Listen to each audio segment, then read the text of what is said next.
Olá pessoal, eu sou Marcelo Spaldi, professor, escritor, pós-doutor em escrita criativa, e esse é o canal Formação de Escritores. Duas das coisas que a gente mais gosta de fazer no canal são responder perguntas de vocês e receber alunos, professores do nosso Formação de Escritores para conversar, expor seu trabalho e também levar esse conteúdo para mais gente gratuitamente aqui no YouTube. Pois este vídeo vai conseguir reunir as duas coisas. A gente vai trazer aqui o nosso aluno, a Ieda, para conversar sobre direito autoral. A Ieda é advogada, especializada em direito autoral, e vai responder perguntas que pessoas lá no nosso Instagram e lá no nosso grupo de WhatsApp deixaram sobre o tema. Então, depois da vinheta, a gente começa. E não deixem também de usar nossos canais, usar aqui nossos vídeos para deixar perguntas, sugestões de temas, que a gente pode levar a pergunta de vocês para um vídeo ou até gravar um vídeo respondendo uma pergunta inteira neste vídeo, como já fizemos tantas vezes. Certo? Então, depois da vinheta, a gente começa. Se inscrevam no canal, curtam o nosso vídeo e deixem nos comentários dúvidas que vocês tenham sobre direito autoral ou outro tema ligado à escrita e aos escritores.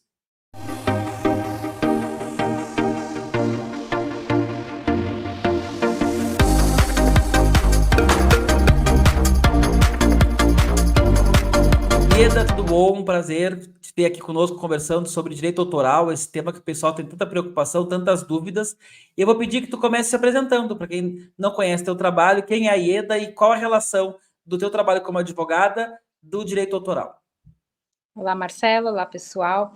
Eu sou advogada já há 18 anos, formada pela PUC aqui de Porto Alegre, tenho algumas especializações e, dentre elas, a do direito da propriedade intelectual. Né? Os meus clientes, eles são escritores, editoras, pessoal do audiovisual, e ao longo desses anos eu trabalho bastante aí com a temática do direito autoral e vou gostar bastante de trabalhar esse tema aí com vocês. Maravilha. Ieda, até antes da gente começar a falar de direito autoral, o que te levou a se inscrever no curso? Também quer ser escritora? Também quer escrever teus livros, é isso? Então, na verdade, a minha aproximação com a área do direito autoral se deu justamente por eu escrever desde a adolescência, né? Então, eu gosto muito de escrever, e aí tomei gosto por essa área do direito, né? Que trata aí, né, da proteção das obras intelectuais. Então, estou fazendo o curso, estou adorando fazer o curso, meu interesse é por roteiros e o meu interesse é também por literatura infanto-juvenil, né? Então, eu quero aí ser uma escritora também, além de advogada. Que legal. Aí eu estava preocupado se aparecesse a voz da filhota dela, mas, Ieda, não tem problema, até porque tu acabou de falar que é escrever literatura infanto-juvenil, né? Então já tem uma ilustração aí, só se tu te incomodar, tu nos avisa, mas para nós tá bem tranquilo. Ok. Ieda, vamos lá. Eu vou colocar primeiro as perguntas que a gente recebeu, e aí eu posso ser que costure alguma. Eu não identifiquei o nome das pessoas, gente, porque a gente às vezes junta duas perguntas ou simplifica uma a outra, então a gente acabou coletando aqui. Eu acho que a primeira dúvida que as pessoas têm é onde elas registram seus textos. Então tá aqui a pergunta exatamente. Ó. Eu gostaria de saber qual é o órgão nacional que registra as obras para a reserva de direitos. Então, né, nós temos aqui no Brasil, nós temos a Biblioteca Nacional, né, que é o órgão que gerencia e que guarda, né, os nossos direitos autorais. É muito tranquilo de fazer isso, é barato também, né, de fazer esse tipo de registro, e a pessoa pode fazer por conta própria, não necessariamente precisa de um advogado, né, para isso. Uhum. Tem pessoas também, eu já atendi clientes assim, que fazem a moda antiga, né? O registro, não levam na Biblioteca Nacional, mas se auto-enviam, né? Então, faz a impressão ali do seu escrito, coloca no correio, envia, né? E se auto-remete, né? E guarda também é uma forma, né? O próprio Vamos judiciário. explicar melhor isso. Vamos por partes, então, aqui. Sobre os órgãos, hoje também tem a Câmara Brasileira do Livro, né, que tem feito esses registros, e existem algumas empresas na internet, se colocar registrar obra, talvez entre um site meio picareta aí, aqueles sites que cobram por um serviço que é gratuito. Os Então, sites... vai direto à Biblioteca Nacional ou CBL, que é a Câmara Brasileira do Livro, isso? Isso. Normalmente, os autores sozinhos, normalmente eles vão até a Biblioteca Nacional, normalmente as editoras usam mais a Câmara Brasileira do Livro, né, uma praxe, eu não sei o porquê, acaba acontecendo, mas né, acaba sendo nichado, digamos assim. Sabe que a Câmara, antigamente, né, há 10 anos a gente tem editora, no começo, a Biblioteca Nacional é quem fazia o registro, SBN, tudo isso. E Uhum. faz mais ou menos uns 4 ou 5 anos que a Câmara Brasileira do Livro, não sei se comprou, se ganhou alguma outorga, mas é ela quem faz isso hoje oficialmente no Brasil. E aí ela passou também a fazer registro de direito autoral. Então, eu acho que é uma transição que a gente está tendo aí. Mas, enfim, isso é a forma legal, digamos assim. Mas, o que me corrija se eu estiver errado, Ieda, a pessoa, o que vale é a anterioridade. Por isso que você está comentando que antigamente as pessoas mandavam para si mesmos seus Com textos. E certeza. existe uma prática no mercado, os editores costumam nos dizer muito, de que quando a gente publica o livro, a publicação do livro também já marca uma proteção. Não precisaria mandar para a biblioteca e publicar em papel, tá certo isso? Então, assim, como está certo. Como a pergunta foi do, né, o órgão de registro, esses órgãos que a gente mencionou são os órgãos de registro, mas em adição, como tu falou e como eu também mencionei, se a pessoa hoje quiser, antigamente elas faziam isso, de se auto-enviar, pode fazer também, né? Porque ela está ali marcando, é uma data ali, o correio está efetivamente ali autenticando que foi naquela data que ela remeteu, então vai ter essa presunção de que ela é, de fato, a verdadeira autora daquele escrito, né? Mas, como tu disseste, assim como nas marcas, né, os direitos autorais também, a anterioridade é que vai marcar, vai definir efetivamente quem é o titular, quem é o autor daquela obra, né? Isso até despreocupa um pouco. Claro, quem é que teve, na minha opinião, eu não confesso ainda que eu nunca mandei para registro, porque eu sempre trabalhei com textos que eu imediatamente publiquei ou num site com data ou impresso, né?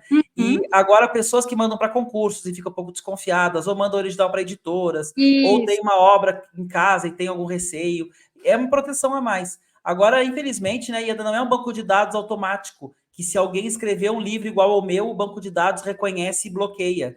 O YouTube funciona assim, sabia? Mas não é assim que funciona a Biblioteca Nacional. Então, nada impede que outra pessoa pegue o texto de vocês e publique exatamente igual, né?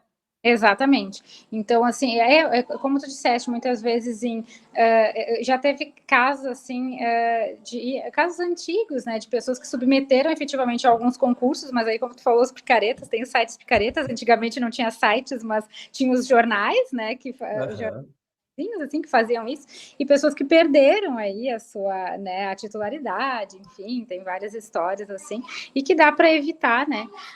Realmente o que importa é que fique comprovado, né, que na data X, né, houve aquela publicação, houve ou aquela marca ali que ou o correio ou a publicação via um livro mesmo, né? Ou daqui a pouco uma postagem, né? Consegue, hoje em dia as coisas são tão modernas, então comprova ali, fui eu que tive a anterioridade da postagem, postei no Instagram antes, postei no meu blog antes, né? Então a comprovação dessa anterioridade tem várias formas de fazer. O problema é esse, é que se a pessoa, até já vamos para a pergunta de uma outra pessoa aqui, o que ela faz se ela encontra uma obra dela na internet? Ou até se por acaso ela vê um livro impresso e é exatamente igual ao mesmo texto da obra dela. O que fazer? Cadê a pergunta aqui? Aqui, ó. O que a pessoa pode fazer? Então, a primeira conduta é notificar, né?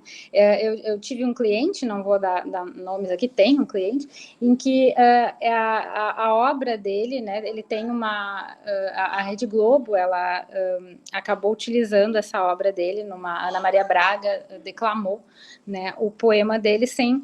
Todo o poema, não foi somente um trecho, sem atribuir o crédito a ele, né, mas atribuindo a uma outra pessoa. É a mesma situação, seja na internet, seja no audiovisual, seja onde for, né? O texto foi, daqui a pouco, falado, não foi só impresso, foi declamado na sua integralidade. É a mesma situação. O que tem que fazer? O que a gente faz? Né? A gente notifica, né? O ideal daí aí já é um passo já que seria interessante ter uma assessoria jurídica, mas a pessoa pode. Uma notificação nada mais é do que uma comunicação, né? Uma notificação extrajudicial, né? Claro, o advogado vai dar ali uma formatação mais jurídica, já vai ali colocar os artigos de lei em que essa pessoa está infringindo, né? Mas a pessoa pode, daqui a pouco, né, mesmo a revelia aí do contato de um advogado, pode, vou mandar um e-mail, é uma notificação. E aí notifica, olha, esse texto é meu, publiquei na data tal, e aí ela vai se fazer valer da resposta da nossa pergunta anterior, né, de que publiquei na data tal, ou eu tenho a comprovação de que eu sou o autor desde, né, dessa data em que em que eu escrevi, e estou te notificando a retirar do ar essa publicação, né? Isso é plenamente possível, né? Nós, advogados, fazemos isso constantemente, mas é possível que o próprio escritor faça também através de um e-mail, via uma mensagem até de WhatsApp, né? Desde que ele comprove que o destinatário efetivamente recebeu, né, essa comunicação. Mas isso não te rende nenhum tipo de indenização, né? Aí teria que entrar na justiça ou fazer um acordo. Em juízo, né? Aí tem que entrar em juízo, mas a notificação para retirada, porque quando está na internet, a gente sabe, a gente tem o Marco Civil da internet, tem meios legais de a gente também fazer isso de forma compulsória, né? Mas a gente sempre, pelo menos a minha conduta como advogada, sempre é primeiro notificar para aquilo estancar naquele momento, para parar aquela publicação. Né? E aí depois aí sim, aí a gente ingressa em juízo, e aí é necessário o trabalho do advogado, a gente ingressa em juízo, e aí pode pedir os danos, né? Tem tanto os direitos patrimoniais quanto morais do autor, né, ali. Então a gente pode pedir essa indenização, assim, e, né, sem sombra de dúvidas, essa pessoa comprovando a anterioridade, né, que ela realmente é a autora, ela vai lograr êxito. É porque tem boa fé e má fé, né? Neste caso vamos falar, da Ana Maria, me parece que a boa fé devia circular na internet com alguém que usou o nome e acabaram falando, e possivelmente a reparação mais interessante aí é ela dar o crédito devido, dar a atenção devida ao autor original, porque isso acaba sendo até uma publicidade para o autor original. Mas Agora, a gente vê também que, mesmo que não tenha a má fé envolvida, a gente consegue a indenização. Né? Porque ao publicar algo na internet, principalmente uma emissora de televisão tem que ter, né? Eles têm um respaldo jurídico, enfim, mas eles têm que ter, né, toda uma pesquisa para ver se realmente aquele é o autor, enfim, para pedir as autorizações também. Né? É isso que eu ia te perguntar, porque mesmo que citasse o autor correto, né? Porque são dois problemas aí. Não citar o autor correto, mas mesmo que citasse o autor correto, não é um trecho, né? Então a pessoa teria que pagar ou ter autorização para uso gratuito desse texto. Exatamente, no audiovisual a gente vê isso muito. Com os meus clientes que são do audiovisual, a gente pega todas as autorizações possíveis e inimagináveis, né? Se o autor já é falecido, se está dentro daqueles 70 anos ali do pós-mortem, a gente pega dos herdeiros, enfim, que é para não ter problema nenhum. E é para também fazer a justa retribuição ali dos direitos patrimoniais, né? Dos valores envolvidos. Então, eles têm sim essa responsabilidade, né? Todos nós temos de algo, né, a responsabilidade de estar ali na internet, o que a gente publica, né? Então, mesmo sem sermos uma grande emissora de TV, mas ali nas nossas postagens, a gente tem também essa responsabilidade, né, como pessoas comuns. Claro. Sabe que o pessoal pergunta muito, Marcelo, como é que tu faz um canal no YouTube e se tu cobra para dar aula, cobra o curso, não acaba sendo igual? E isso é uma das grandes diferenças de a gente falar aqui no YouTube abertamente, publicamente, e a gente dar aulas privadas. No âmbito da educação, a gente pode ler um texto de um autor, a gente pode, né, Ieda, trazer uma imagem dentro de uma sala de aula. Claro que a sala de aula, quando ela vai para a internet, se ela está fechada, isso se reproduz. Agora, aqui no YouTube, eu não posso colocar uma fotografia de um autor sem autorização, eu não posso ler um poema completo de um autor sem autorização. Então, isso é uma das grandes diferenças de fazer vídeos no YouTube, por exemplo, para aulas que são fechadas. Certeza. E agora, deixa eu só fazer uma pergunta que não está entre elas, mas aí é o autor perguntando, né? E muitos que estão escrevendo também têm essa dúvida. Quanto eu posso usar de uma letra de música ou de um poema de um outro autor? Existe isso regulamentado ou não? O que é um trecho? Então, assim, ó, vai ser no caso concreto, tá? Então, é o bom senso que vai ter que ser utilizado, né? É o pequeno trecho, a lei de direitos autorais, ela fala em pequeno trecho, né? É difícil, né? É difícil, né? 49%, 51%, 30%? Acho que não.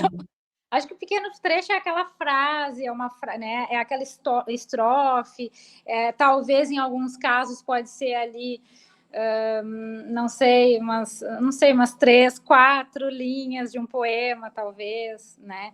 Então, assim, é muito subjetivo. Na prática, que isso vai ser, e judicialmente, na prática, e aqueles casos que são efetivamente judicializados, que vai daí para as cortes superiores, que acabam tendo, né, assim, uma luz maior, as pessoas acabam tendo uma divulgação maior, e aí, enfim, é muito na casuística mesmo, né? Mas é pequeno trecho, bom senso, né, vai dizer assim, olha, são pequenas linhas, não pode reproduzir aí, eu vou te dizer um percentual, mas assim, algo que é da minha percepção como advogado, mas não é algo que a jurisprudência definiu e nem lei definiu.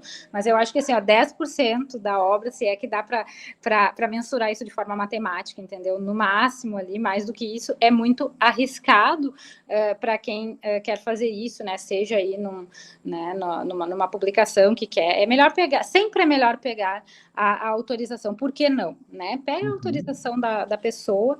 E muitas vezes a pessoa até quer a divulgação da obra, vai ser, nem cobra, né? Claro, por esse pequeno trecho. Sabe que eu não publiquei minha dissertação de mestrado porque era sobre mini-contos, não existe trecho de mini-conto. Os mini-contos iam todos na íntegra. Aí Sim. acabou que eu acabei achando melhor não publicar. Eu publiquei na internet, que a internet tem uma outra dinâmica, né, Ieda? Perguntaram sobre fanfictions, por exemplo. Me parece que publicar textos referindo a personagens, cenários, que são protegidos no ambiente digital gratuitamente, não vendendo na Amazon, não patrocínio, é permitido, né? Sim, com certeza. Mas eu só reformulo que agora deu uma quedinha. Porque a questão de publicação de textos como fanfictions, que são obras protegidas por direitos autorais, na internet isso é permitido, que não pode comercializar, não pode imprimir e vender, não pode publicar num e-book na Amazon. Pelo que me parece, a jurisprudência permite que se use sem, não haja uso comercial. Isso, exatamente. Aí para o uso comercial, evidentemente, vai e pega a autorização, né? E muitas vezes isso é muito surpreendente até, né? Eu tenho um artigo sobre isso, antigo, que fiz para a UFSC, numa apresentação de trabalho, em que a circulação das obras, muitas vezes, a pessoa fica com medo, né? Ai, porque vai me cobrar muito, eu quero usar um pedaço da obra do fulano, que eu admiro tanto, mas vai me cobrar muito, e muitas vezes as pessoas se surpreendem com isso, mas o autor vai lá, não, pode usar, eu estou te autorizando. Quando surgem pedidos de usar meus minicontos livro didático, eu tenho permitido, porque isso é divulgação, né? Exatamente, o autor, o escritor, ele está interessado muito mais. É claro que o dinheiro é importante, é óbvio, é o trabalho para os profissionais, principalmente, né? Não para os amadores, mas para os profissionais, é o trabalho do escritor, mas a divulgação em si, né? Ela é muito mais importante. O problema é que, né? às vezes, eu queria usar a letra do Nando Reis. Nunca me respondeu e-mail, não se consegue tão simplesmente esses contatos, às vezes, esse é o problema. Agora, sim, a gente está falando aqui de proteção do texto, né? É muito mais difícil de mensurar e polêmico quando é uma ideia, quando é um assunto. Teve aquela polêmica do Valcir, não sei se é Valcir Carrasco, que teve uma novela, e aí os alunos do autor alegaram que ele tinha construído isso numa oficina e pediram direito sobre o texto da novela, mas é muito mais difícil de mensurar, né? Quando não é um texto, e sim quando é uma ideia, ou aquele caso do Moacir Scliar com as Aventuras de Pi. A gente está falando aqui de texto, né? Para ideias, isso é bem mais complexo. Não, para ideias a gente diz não tem proteção. Então, tu tem que exteriorizar a tua ideia, né? Então, se tem uma ideia boa, vai lá e faz alguma coisa com essa ideia, né? Vai lá e escreve, ou enfim, para aqueles que são, né, da música, né, das partituras, ele vai lá e faz a tua música. Mas eu digo ideia assim, ó, digamos que eu escreva um texto narrado por um feto.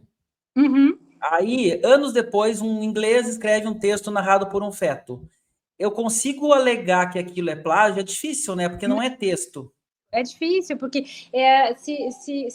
se parte do pressuposto de que há todo um conhecimento tradicional na nossa cultura, e que daí o escritor ele faz uso também desse conhecimento tradicional, que circula de uma forma, né, assim, diária, cotidiana, de que vem de muito tempo, que os pais passam para os filhos, enfim. Então, tá na nossa cultura. Então, nada e hoje em dia isso se vê muito em patentes também, nada é tão assim, não estou falando mal da criatividade, tá? Mas assim, não tem nada tão criativo, não tem nada. Claro. A gente sempre retira a ideia de um outro lugar. As ideias estão no ar, né? Tem uma história que o rádio foi inventado por não sei quantas pessoas ao mesmo tempo em vários lugares do mundo.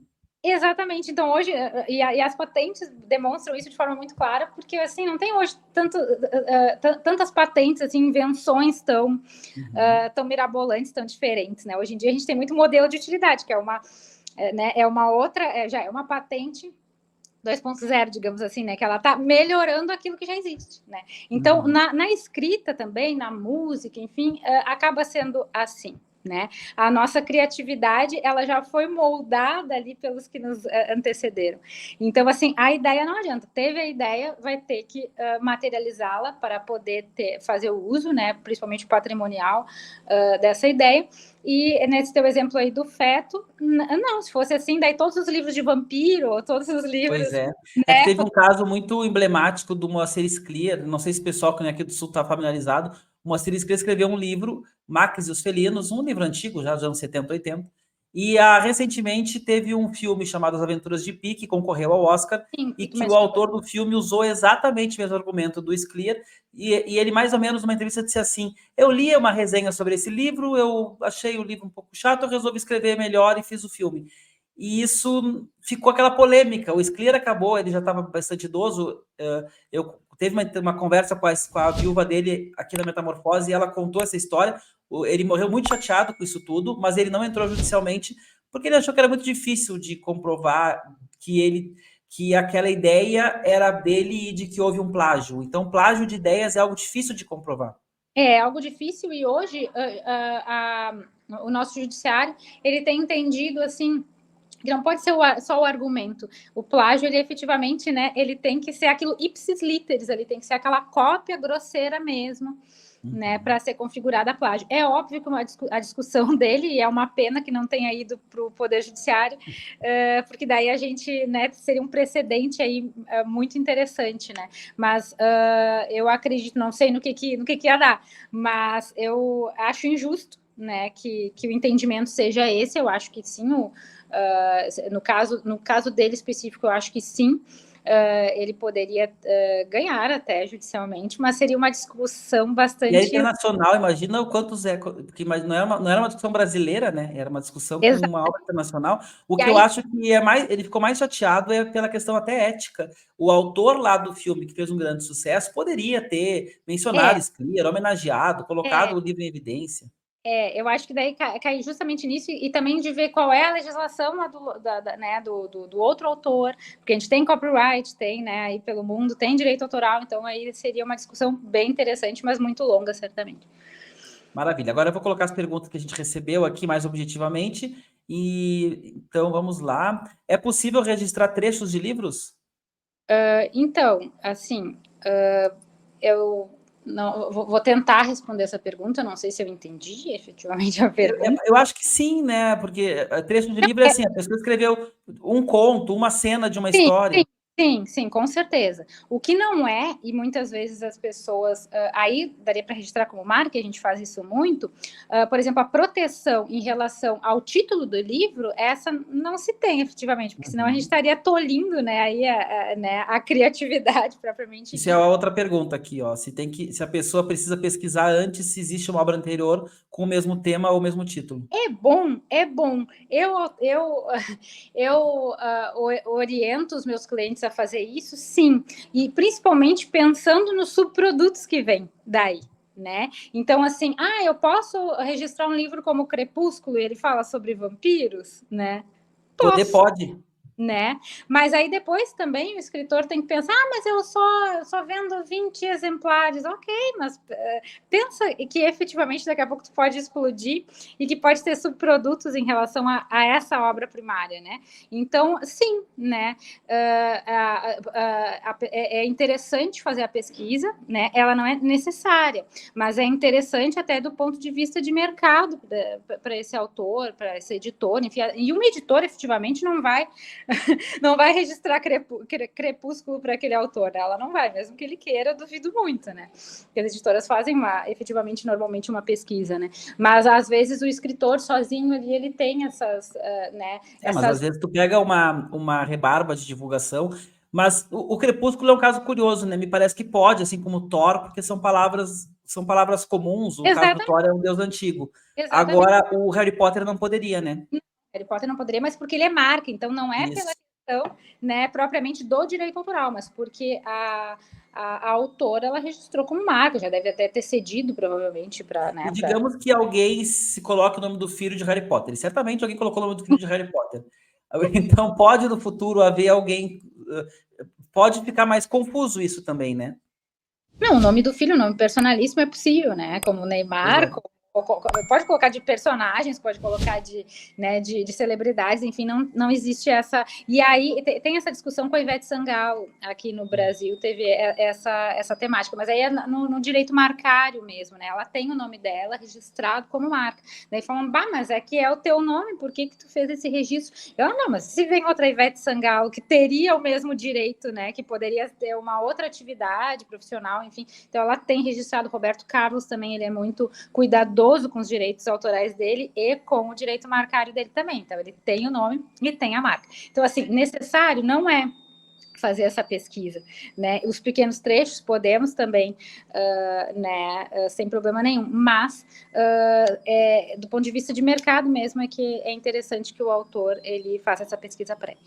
Esse assunto de marca, personagem, nome próprio, a gente vai ter que fazer uma outra conversa sobre isso, porque isso daí dá uma polêmica. Assim, as marcas realmente é uma área muito rica e, assim, na marca, a gente protege no direito autoral, mas o dinheiro, efetivamente, e que os autores acabam se mobilizando muito é com direito marcário. Esse aqui, efetivamente, também vai trazer uma maior proteção aí para os escritores. E a pessoa pergunta assim, eu posso falar mal da Coca-Cola num livro? Posso falar mal da empresa X no livro? Pode, né? Liberdade de expressão, mas nada impede que a empresa processe, né? Exatamente, pode, mas é bom fazer uma poupança boa ou vender muito para que essa venda venha cobrir aí a despesa. Tem um poema, eu agora vou esquecer o nome que está sendo de improviso, mas um concretista, um poeta concretista que faz aquele Coca-Cola e vira cloaca no final. Isso hoje ele não publicaria. Isso hoje seria uma incomodação enorme. Ieda, vamos para a nossa última pergunta aqui. Como funcionam os direitos em obras criadas em conjunto com outros autores? Então, a coautoria ela vai funcionar exatamente como para fins de direitos morais, né? Ela vai funcionar exatamente como a obra individual, né? Então o autor ele vai sempre ter aquele direito de ter o seu nome, né? Se eu for ghostwriter, obviamente, vai sempre ter o direito de ter ali o seu nome indicado, né? Citado, enfim, direito moral sem nenhuma alteração. Nos direitos patrimoniais, né? Obviamente que para a exploração daí dessa obra eu preciso daí, aí tem que ver a contratação, né? O contrato, né? Daí entra o advogado, obviamente, mas de regra, né? Enfim, normalmente as pessoas acabam transferindo, né? Os direitos para a editora vai por um período de 5 anos. Essa é a praxe, né? A gente tem outras formatações, obviamente, mas ela, enfim, se for comercializado, né? Ali a depender se ela não transferir estes direitos patrimoniais dela para a editora ou para um outro terceiro. Ela vai poder explorar, mas aí em conjunto ali com os seus coautores, né? Eu mesmo tenho obra em coautoria, né? Então, assim, eu não posso, se eu não tiver a anuência da minha coautora, dos meus coautores para essa exploração, aí não vai rolar, né? Mas, claro, a gente pode fazer um contrato diferente. Daqui a pouco eu vou te passar os direitos patrimoniais né, dessa nossa coautoria e aí tu negocia e tá tudo certo. Posso passar para uma editora também? Né, de forma onerosa, de forma gratuita, e aí vai depender daí, mas é possível, sim, né, essa transferência, mas a pessoa vai ficar ali nessa, né, vão ficar que dá para fazer uma conta, né? A gente teve esse dilema na Metamorfose, a gente organiza as coletâneas com os alunos, não cobra nada dos alunos, então vamos lá, tem 50 autores num livro. A gente acaba não fazendo questões de contrato, a gente até poderia ser mais cuidadoso nessa parte, mas a gente não faz porque a gente parte do princípio da boa-fé e de um serviço de aula mesmo.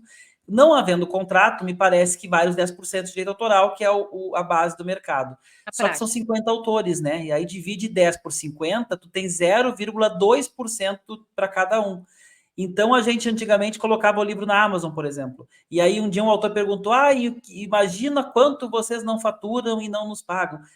A gente venderia na Amazon 5 exemplares, no máximo 6, é uma venda irrisória. Então, para evitar esse tipo de questionamento, e sendo uma venda tão irrisória, hoje a gente imprime uma tiragem combinada com os autores têm o direito de escolher quantos eles querem na tiragem inicial, imprime, vende, algum saldo fica com a gente ali, 30 exemplares, 40 para vender no site, e a gente não imprime de novo o livro e também não publica e-book, para evitar essa questão do irrisório do direito autoral. Mas, de fato, poderia se resolver com um contrato. Agora, acho que é legal a gente falar sobre isso para vocês cuidarem nas coletâneas que vocês participam, porque, por outro lado, a gente não havendo contrato, a gente também não fica com os direitos do texto dos alunos ou dos autores. E há coletâneas que, no momento em que a pessoa participa, ela está cedendo o direito do seu texto. Ela não pode publicar o texto num livro pessoal, ela não pode publicar num site. Se sei lá, virar um seriado, quem vai ganhar vai ser a editora da coletânea. A gente prefere não ficar com direitos, os direitos são dos autores, mas também acaba não conseguindo calcular e acaba não vendendo o livro depois, porque seria muito fragmentado o valor. Mas é um cuidado importante mesmo, né? De preservar o texto.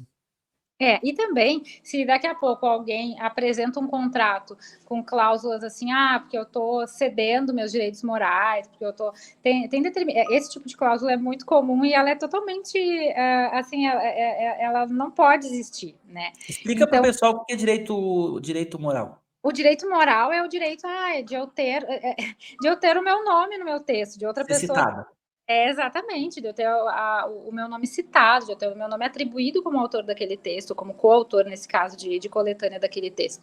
E o direito patrimonial, né, que é o que caminha lado a lado com ele, é o dinheiro de receber os valores, né, oriundos aí dessas negociações dos textos. Então, assim, mas às vezes, e isso não é raro, mas aí não é picaretagem, obviamente, né, aparecem contratos assim, porque eu cedo os meus direitos morais de autor. Não, isso aí é copyright, é outra coisa. Quando o autor ele é contratado efetivamente. O ghostwriter.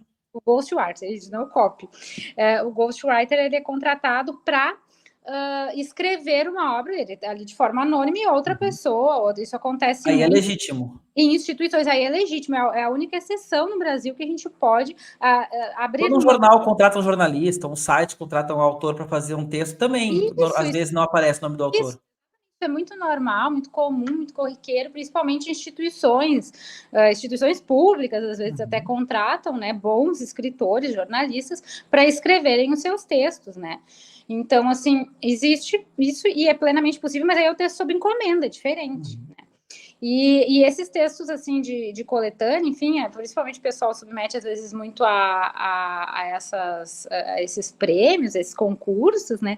E, às vezes, até em contrato de município aí, que tem esses projetos culturais, e aí dizer eu cedo meus direitos morais, não existe isso, né? Não existe. Então, está dizendo que outra pessoa pode usar o teu texto com atribuição, né, de um terceiro como autor. Isso realmente é... E isso pode não ser nem um contrato que a pessoa recebeu em casa, imprimiu e assinou. Isso, às vezes, é aquela tela do site que a gente vai lá embaixo sem ler e diz concordo. Isso, concordo, né? É que nem os cookies, né? Quero todos os cookies concordo. com refri, né? Não, a gente acaba fazendo isso, né? Não, a gente tem que ler, né? Ou pedir que alguém nos ajude, né, da área. Ieda, esse assunto a gente poderia ficar falando aqui, acho que a tarde toda, né? Um assunto que tem ramificações. Nem falamos ainda sobre questões legais do ponto de vista de histórias que se baseadas em fatos reais, pessoas que acabam se identificando, processando. A gente pode fazer depois outro papo sobre esse. Mas quero agradecer muito a tua disponibilidade. E hoje, com todo esse conhecimento, tu te sente mais tranquila para escrever ou mais travada para escrever? Olha, eu me sinto mais travada para escrever.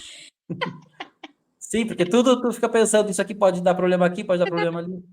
Se eu me preocupar com isso, efetivamente, né, daí, assim, pelo menos eu tenho conhecimento e vou poder aplicar, mas a minha ideia mesmo assim, escrever aí a longo prazo, né, eu tenho muita coisa pronta, mas como na própria aula já aprendi, né, o escritor, ele não é aquele que não mostra, né, os seus escritos, eu não mostro para ninguém, então eu tenho que começar a mostrar efetivamente, mas me sinto mais travada, mas acredito que não é por conta, efetivamente, dos direitos autorais, mas é algo pessoal. É a fase, né, é a fase que tu tá, a gente sempre tem a fase que a gente se sente um pouquinho mais inseguro, mas não tanto pela questão dos direitos autorais. Exatamente. Maravilha. Obrigado, Ieda. Eu que te agradeço. O meu Instagram... Ieda, dá o teu contato para quem quiser te contratar, para quem quiser, de repente, tirar alguma dúvida, pode ser o teu Instagram? Pode ser, @Ieda Rocha lá no Instagram, com I. Ieda Rocha. Obrigado, Ieda. Até a próxima. Isso, tchau, tchau. Tchau, gente.